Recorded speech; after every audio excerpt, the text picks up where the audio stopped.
Is the super team dead, or are we just taking a year off?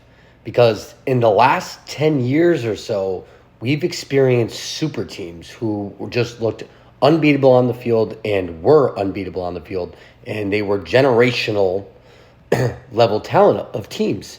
This year, we don't really have that. I think you like the best consideration right now you have is Oregon, but I'm not so certain that they should be looped in the quote unquote super teams that I have listed here. These are not listed in any order, but like really through 2015 to 2022, that stretch, like there were super teams every year. Like that 2018 Clemson team, absolutely dominant. 2019 LSU, exceptional.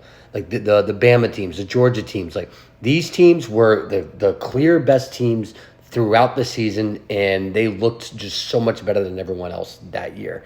And I don't know that we have that this year.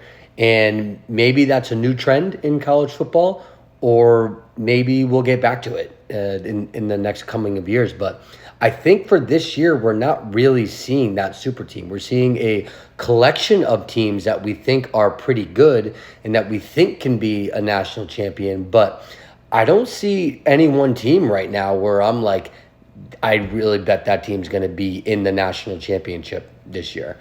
We've seen flaws and we've seen teams get exposed on every, good team that's out there right now. So I'm curious if now, like this newer era, now that we're like a few years into NIL and a few years into the transfer portal, and now first year into the 12-team playoff, if some of these major changes are kind of reshaping the sport to where the superpowers are no longer.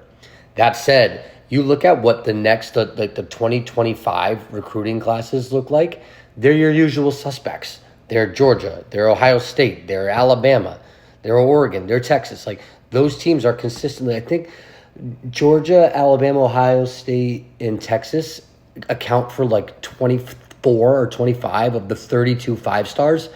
Like, so that's not changing. So, which would lead me to believe that maybe we're just experiencing an off year, and that these superpowers these super teams will come back in next year or the year after. But it's too early to be seen. Maybe some super team will emerge. Maybe it's Oregon. Not sure, but it doesn't seem like there is a super team this year. Follow Big Body Ball CFB on all socials.